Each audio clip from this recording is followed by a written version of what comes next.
Good morning. Today is Thursday, September 11th. This is Wake Up with KERA News, and I'm Andrew Garcia.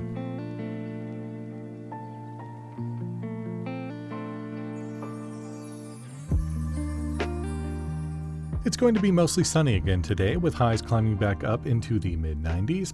Just a reminder that summer hasn't quite ended just yet. North Texans are obsessed with Labubus, just like the rest of the world is. After the news, we'll hear from some who attended a Labubu festival. But first, let's get into the news. Dallas County has a new election administrator. KERA's Marina Trahan-Martinez reports that Paul Adams comes from a purple county in Ohio, what has become a red state. This week, the Election Commission unanimously selected Adams from a nationwide search on Tuesday. He replaces Andrew Garcia, who left recently for a job better for his family. The Democratic Party chair made the motion to choose Adams and was seconded by the Republican Party chair, who had opposed Garcia.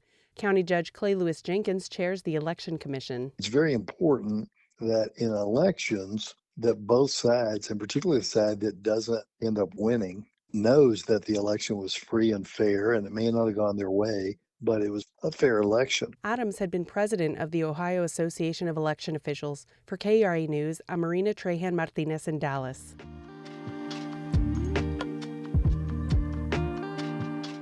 Texas Governor Greg Abbott issued an executive order on THC yesterday, putting age restrictions on the purchase of consumable hemp products. The Texas Newsroom's Blaze Gainey has more. Abbott's move may be the final word in a months-long back and forth between the governor and lawmakers, especially Lieutenant Governor Dan Patrick, who's waged war on THC consumables for over a year. After state lawmakers failed to get a bill to Abbott's desk this summer, the governor decided to handle THC regulation on his own, upping the age to purchase to 21. Nick Mortellaro is a chemical engineer who owns retail hemp stores in Texas. He agrees with the executive order's age requirements, but doesn't think it'll make a huge difference. This is kind of an administrative change to make it official and, give enforcement agencies power for if there are bad actors out there that are not checking ID. Well, now it's actually a crime and they can be prosecuted for that. Rules and enforcement will be taken on by the Texas Alcoholic Beverage Commission and the Department of State Health Services. I'm Blaze Gainey in Austin.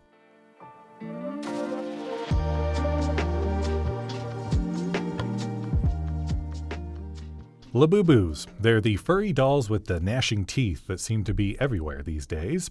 KERA's Elizabeth Mayong went to a Labubu festival at Dallas's Redbird Mall on Sunday to understand why North Texans are so obsessed. On Sunday afternoon, the viral song Golden from Netflix's K-pop Demon Hunters blasts as North Texans sip on matchas and purchase Labubus. This is one of dozens of Labubu events that have exploded across North Texas in recent months. There's been a rave, markets, even a cake decorating class. The collectible dolls are made by the Chinese toy company Pop Mart. They were first popularized by Blackpink's Lisa, who featured them on her social media last year. Now, they're hanging off the purses of celebrities like Rihanna, Kim Kardashian, and tennis star Naomi Osaka. At this year's U.S. Open, Osaka debuted blinged-out tennis-themed versions of the toy. This is my Labubu. She's named Billie Jean Bling, not Billie Jean King, Billie Jean Bling. At Sunday's festival, vendor Tram Nguyen sold hand-crocheted hats and bags to accessorize Labubus. Nguyen says she's noticed Labubu dolls seem to have a universal appeal. It's everyone. It's so surprising. You have kids that are 5 years old up to people that are in their 40s and 50s, collecting these Labubus. That resonates with 51-year-old Arlington resident Ronnie West. Her 33-year-old son, Zaytoven, bought her a mini Labubu keychain at the festival. Back at home, she also has a large Zomomo Labubu by her TV. West says she likes attending festivals because she trusts that vendors are selling authentic Labubus and not Lafufus, which are cheaper dupes of the toy that have become a lucrative market of their own. It wasn't me who did, but I did have a friend who picked up one, and I was like, nah, man, that's not real. But Labubus are expensive. At the festival, they sold for anywhere from about $50 to $400. That's why some young fans start with Lafufus, like Diana Madrano. She recently made the jump from Lafufus to the real thing. At the festival, she came with her parents and cousins on the hunt for her second Labubu. I kind of love having Labubus. One of my brothers always say they're kind of like creepy for him, but I just said they're kind of cute for me. They're cute, and you can like dress them up. That's exactly what she did to the blue macaron Labubu hanging from her purse. She put a hot pink bracelet around its little waist to match her shirt. Gen Zers Elaine Wong and Maddie Reyna came to the festival looking to sell off some of their collections. I am trying to sell 2 of them just because I'm not the same way where I want the ones that I want, but I don't need all the series and all types of them. Part of the appeal of Labubus is the suspense of opening up a blind box. It keeps people buying to get the ones they want. And while that creates surpluses for collectors, Wong says it's worth it. I loved plushes when I was younger, and this is kind of like healing my inner childhood by like being able to purchase them with money like that I wasn't able to as a kid, if you were like turned down by your parents, I guess.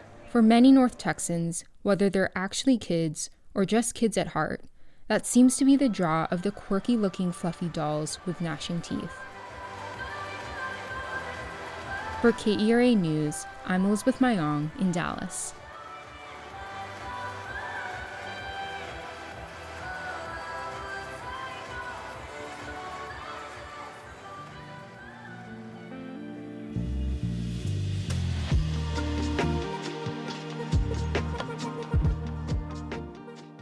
The Dallas Wings play their final game of the regular season tonight. They go head-to-head against the Phoenix Mercury, who have secured the number 4 spot in the playoffs.